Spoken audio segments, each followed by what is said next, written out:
नमस्कार. निवेदक विठ्ठल पवार या माझ्या यूट्यूब चॅनलमध्ये आपल्या सर्वांचं सहर्ष स्वागत करत आहे. संत सेवालाल महाराज यांच्या जयंती प्रसंगी सूत्रसंचालन कसं करावं, त्या प्रसंगी भाषण कसे करावे याबद्दलचा सविस्तर व्हिडिओ आपल्यासाठी सादर करतोय. तत्पूर्वी निवेदक विठ्ठल पवार या यूट्यूब चॅनलवर जर आपण नवीन असाल तर प्रथम आपल्या सर्वांना विनंती आहे, कृपया माझ्या यूट्यूब चॅनलला आपण सबस्क्राईब करायला विसरू नका आणि इतरांना देखील सांगा. सूत्रसंचालन शिकवणारा, सूत्रसंचालन घडवणारा आणि सूत्रसंचालकाची निर्मिती करणारा जगातला पहिला मराठी यूट्यूब चॅनल म्हणजे निवेदक विठ्ठल पवार. चला तर आपण पाहूया संत सेवालाल महाराज यांच्या जयंतीचं सूत्रसंचालन.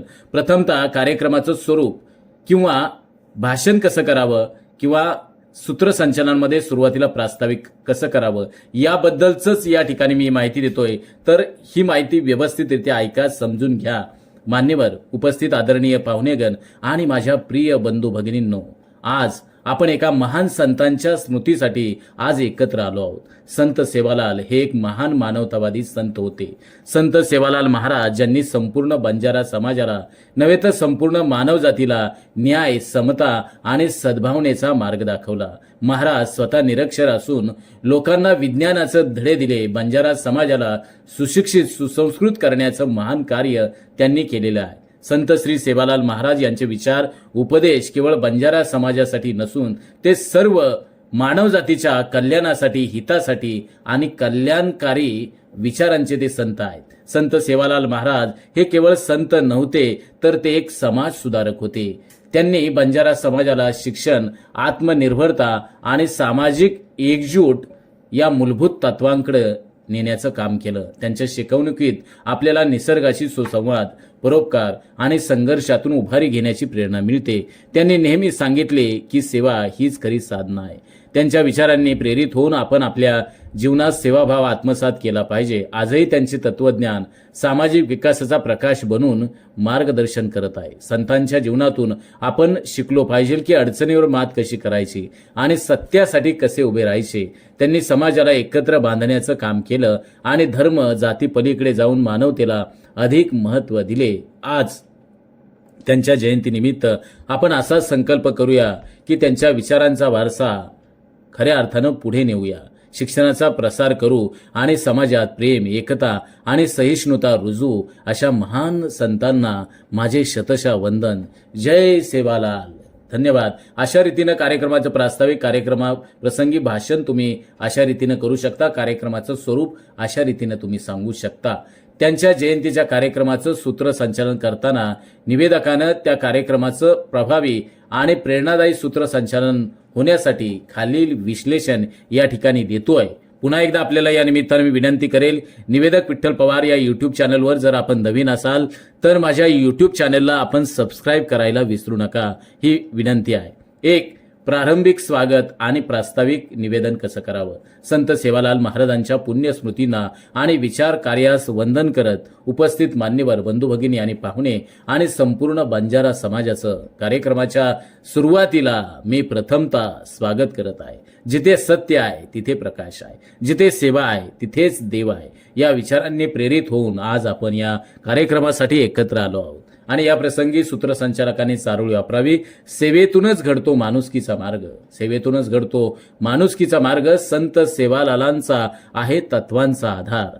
आता 2, प्रतिमा दीप प्रज्वलन आणि संत सेवालाल यांच्या प्रतिमेचं पूजन. आणि या प्रसंगी निवेदन कसं करावं. जिथे ज्ञानाचा दीप उजळतो तिथे अज्ञानाचा अंधकार दूर होतो. आता कार्यक्रमाच्या प्रारंभी मान्यवरांच्या हस्ते दीप प्रज्वलन आणि संत सेवालाल महाराजांच्या प्रतिमेचं पूजन या प्रसंगी करण्यात येत आहे.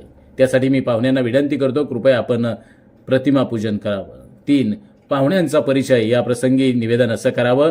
आधी ज्यांनी समाज घडवला तेच आज आपल्याला मार्गदर्शन करणार आहेत. सर्व प्रमुख पाहुण्यांचा परिचय या ठिकाणी करून देत आहे. उदाहरणार्थ श्री टिंबटिंब पाहुण्यांचं नाव, त्यांचं पद या ठिकाणी घ्यावं. तसेच दुसरा पाहुणा असेल तो शिक्षण तज्ज्ञ असेल तर त्यांचं नाव या ठिकाणी सूत्रसंचालकानं घ्यावं. 4, संत सेवालाल महाराजांवरती प्रबोधनपर भाषण. त्याचं निवेदन कसं करावं. त्यांच्या जीवन कार्याचं मार्गदर्शन आजही आपल्या सर्वांना प्रेरणा देत आहे. आता संत सेवालाल महाराजांच्या विचारांवर आधारित प्रबोधनपर व्याख्यान किंवा भाषणासाठी मी मान्यवरांना आमंत्रित करतो. त्या मान्यवरांचं नाव या ठिकाणी घेऊन त्या प्रसंगी सूत्रसंचालकाने चारोळी वापरावी. अंधारात वाट दाखवणारे, संत सेवालाल प्रकाश पसरवणारे अशा रीतीनं सूत्रसंचालकाने बोलावं. 5 सांस्कृतिक कार्यक्रम आणि भक्तिगीत असेल तर त्या ठिकाणी असं निवेदन करावं.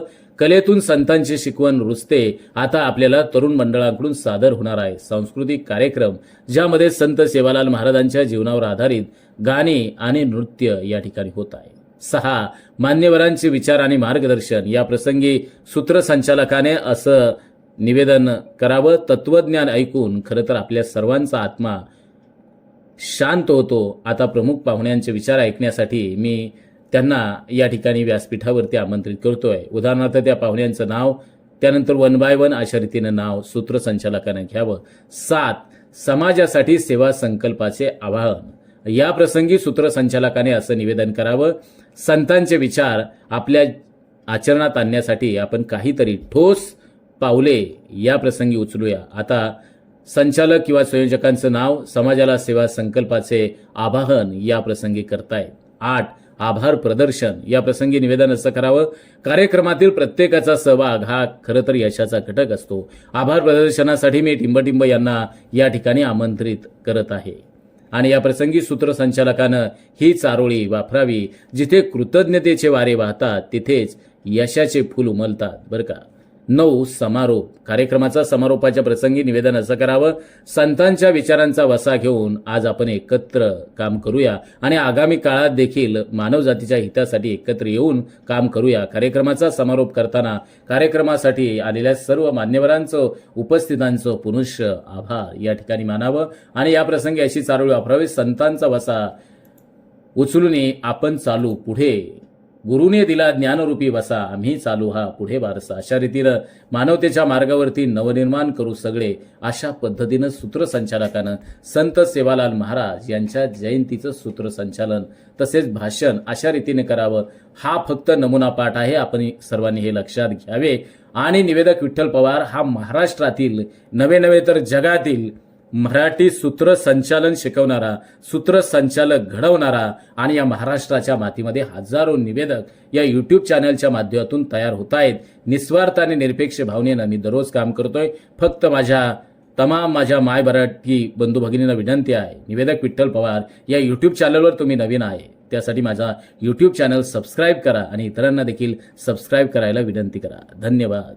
आमच्या चॅनलवर नवीन असाल तर सबस्क्राईब बटनावर क्लिक करा आणि बेल आयकॉन प्रेस करा.